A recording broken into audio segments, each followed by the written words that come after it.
Another day, another vlog.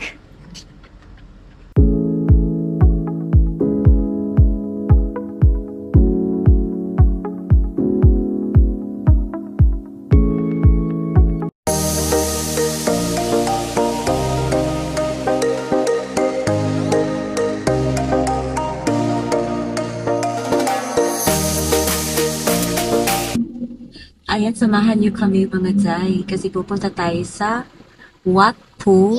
It's a reclining Buddha. So from our place going to Wat Pho, it takes like a 40-minute drive. yes, 40 But minutes. traffic is bad. It's the morning. So nag-grab kami. If sasakay ka ng train, medyo malayo. So depende yan sa location niyo. Super mainit dito kasi it's like 35 degrees Celsius or umaabot talaga siya ng 38. Kaya for the lover ng beauty natin kasi vlog is life. Kaya let's go!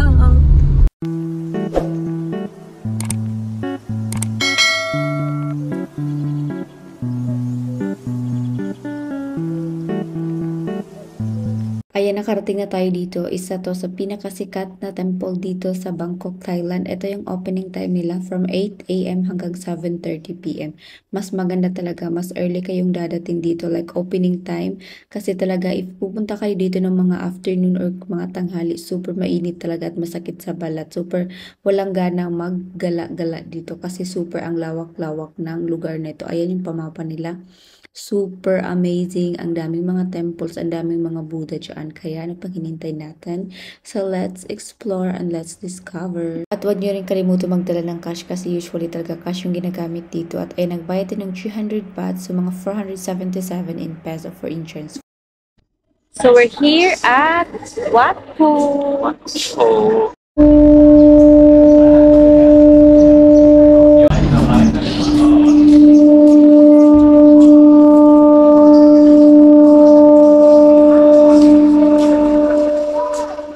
Of course, hindi namin to pinalampas. So, ito yung gong. So, tutunog ito. Either kamay yung gagamitin mo or yung pastik.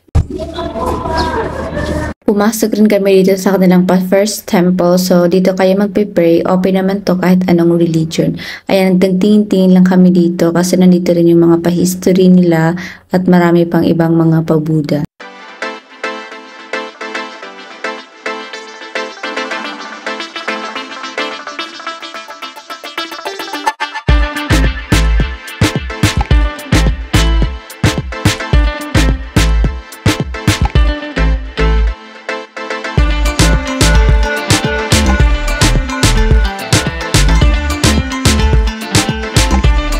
Tayo sa kanilang pa-main temple kung saan nandito yung kanilang famous na Buddha, super giant at amazing talaga siya kasi hindi lang siya normal na Buddha kasi nakahiga siya. So tinatawag itong reclining Buddha or Wat Pho. So ayan yung pa-banner nila, welcome to Wat Pho. So let's go talaga at tingnan natin kung gaano siya kalaki at gold-plated siya. Kaya let's go!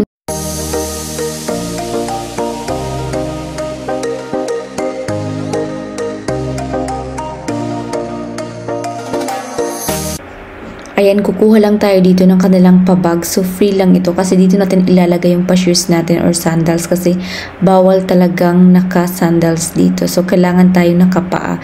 Super, ang daming mga persons dito kasi nga famous na famous talaga ito. At ayan, ang daming mga person. So, ayan yung ulo niya. So, nakahiga talaga siya. Amazing. Tingnan nyo. Gold-plated siyang Buddha. Super expensive. Ang laki-laki talaga niya. At pahirapan talaga ng pag-take ng video dito nga kasi masikip siya, hindi siya maluwang kasi nakahiga lang siya, konti na yung space at yung mga tao talaga, yung mga tourists is dito lang talaga sa gilid kasi meron siyang harang, hindi ka directly makakapunta. Super amazing.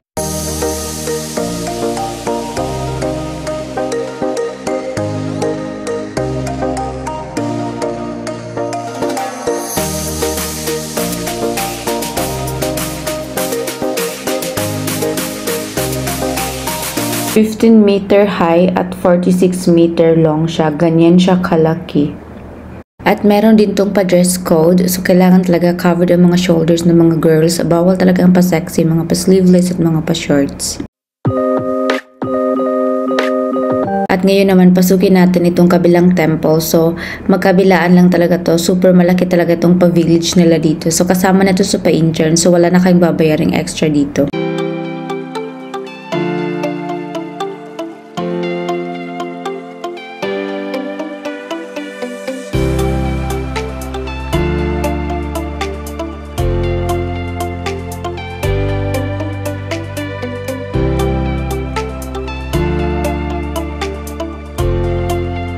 Nandito yung mga maliliit na mga pa-Buddhist temple nila. Mga 96 sila lahat. Malaki at mga maliliit. Super ang ganda talaga. At ayan, very detailed talaga siya. Amazing na amazing.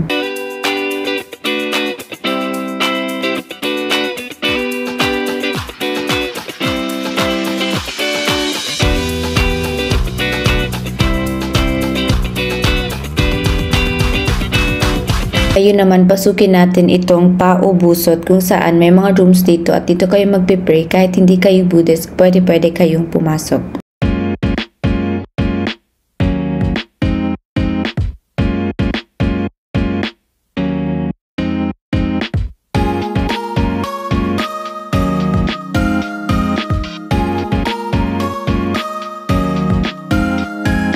For photos and videos naman, wala naman sila masyadong restrictions. So, pwede kayo dito mag-hire ng photographer at pwede kayo dito mag-pictorial at mag-ikot-ikot.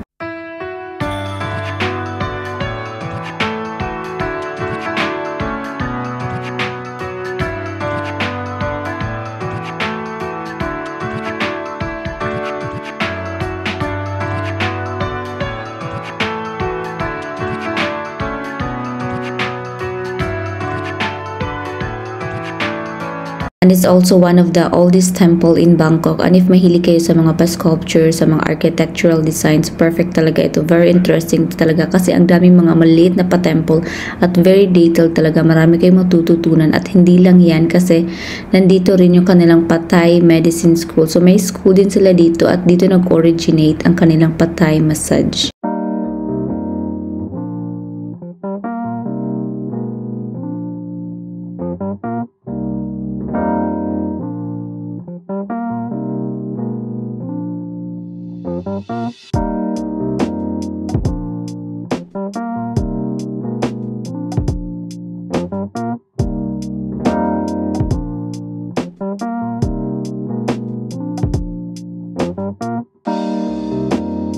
Isa rin ito sa may pinakamaraming collections ng mga Buddha. Ayan, mayroon silang iba't ibang kulay, mayroon silang pa-black, mayroon silang pa-gold. At hindi lang talaga to ordinary Buddhist temple kasi dito rin nakalibing ang mga ashes ng mga royal family members ni King Ramada I at hanggang in-extend ito ng in-extend ng king nila na si King Ramada III. Kaya super malawak talaga itong temple.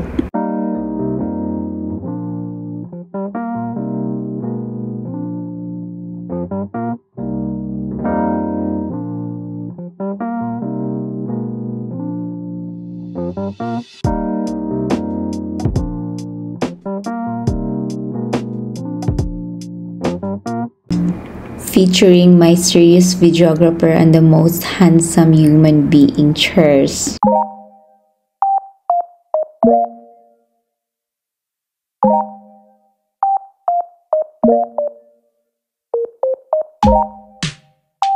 And that's all for today's video. I hope you like it. Our Bangkok travel diaries, visiting one of the famous temple in Thailand, Bangkok, the Reclining Buddha. And see you again on our next video. Don't forget to like, share, and subscribe. Bye